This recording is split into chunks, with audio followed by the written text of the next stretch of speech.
Assalamualaikum warahmatullahi wabarakatuh, Bapak Ibu guru hebat. Saya Yundarani SPD, saya adalah calon guru penggerak angkatan 10 Kabupaten Deli Serdang. Salam guru penggerak, tergerak, bergerak, menggerakkan. Pada kesempatan kali ini, saya ingin memaparkan koneksi antar materi, kesimpulan, dan refleksi modul 1.1. Instruksi tugasnya adalah 1. Buatlah sebuah kesimpulan dan penjelasan mengenai pemikiran-pemikiran Ki Hajar Dewantara yang Anda pelajari dalam modul ini.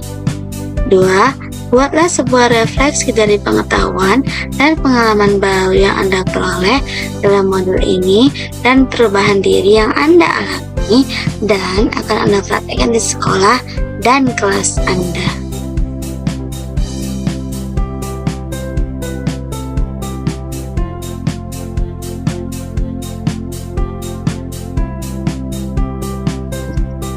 Kesimpulan pemikiran Ki Hajar Dewantara. 1. Menuntun, yang berarti pendidikan adalah menuntun segala kekuatan kodrat yang ada pada anak-anak agar mereka selamat dan bahagia sebagai manusia dan sebagai masyarakat. 2. Kodrat anak merdeka. Anak dididik untuk jadi manusia yang hidupnya lahir atau batin tidak bergantung pada orang lain, akan tetapi bersandar pada kekuatan sendiri. 3. Bermain, belajar budi pekerti, contohnya permainan congklak dan gebak sodor. 4. Pendidikan yang berpihak pada murid, guru mendidik murid dengan setulus hati dan mengupayakan segala hal dalam pembelajaran berorientasi kepada anak. 5. Bukan tabula rasa, berarti anak lahir itu sudah memiliki kodrat, kekuatan yang masih samar-samar. Pendidikan bertujuan untuk menebalkan garis samar agar bisa memperbaiki lakunya dan menjadi manusia seutuhnya. 6. Sosiokultural, pendidikan adalah tempat persemaian benih-benih kebudayaan. 7. Budi pekerti, budi sama dengan pikiran, perasaan, kehendak, kemauan. Sedangkan pekerti merupakan tenaga. Yang ke-8, petani. Guru hanya bisa menuntun tumbuhnya jagung. Ia dapat memperbaiki kondisi tanah, namun tidak bisa merubah tanaman jagung menjadi tanaman padi. Sebelum mempelajari modul ini, saya percaya bahwa anak adalah selembar kertas putih, dan kewajiban kita sebagai guru adalah mengisi lembar kosong tersebut.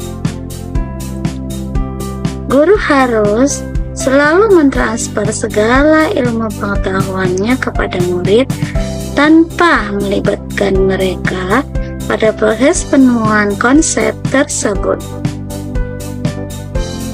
Sebelum mempelajari modul ini, saya juga percaya bahwa pembelajaran itu berfokus pada aspek kognitif. Jadi, saya akan merasa gagal jika murid saya tidak mampu mencapai nilai KKM atau kriteria ketuntasan minimal. Saya juga percaya bahwa belajar itu harus dalam ruang kelas, karena menurut saya kelas itu adalah tempat yang terbaik, yang spesial, yang memang khusus disiapkan untuk anak bisa belajar dan berkonsentrasi terhadap materi pelajaran yang akan diberikan guru.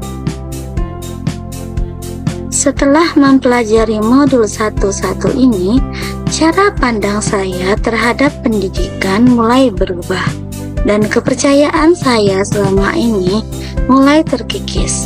Saat ini, saya sadar bahwa anak bukan selembar kertas putih, melainkan sebuah kertas yang sudah terisi penuh, namun coret-coretannya masih buram. Nah, ini adalah sifat dasar anak, baik dan buruk sudah ada sejak ia lahir. Tugas kita sebagai pendidik adalah menuntunnya, menebalkan coretan-coretan yang baik, dan semakin menyamarkan coretan-coretan yang buruk.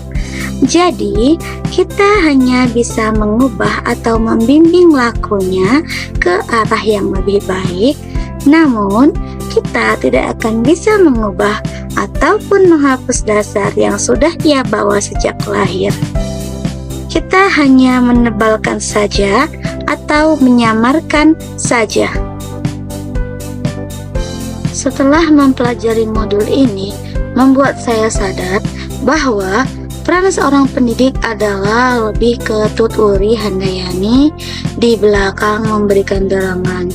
Kita harus memberikan kebebasan, kemerdekaan kepada peserta didik dengan segala kodratnya, sehingga mereka mempunyai inisiatif, berpikir kreatif dan inovatif, mampu menemukan sendiri konsep ilmu pengetahuan, bukan hanya sekedar disuapi oleh guru.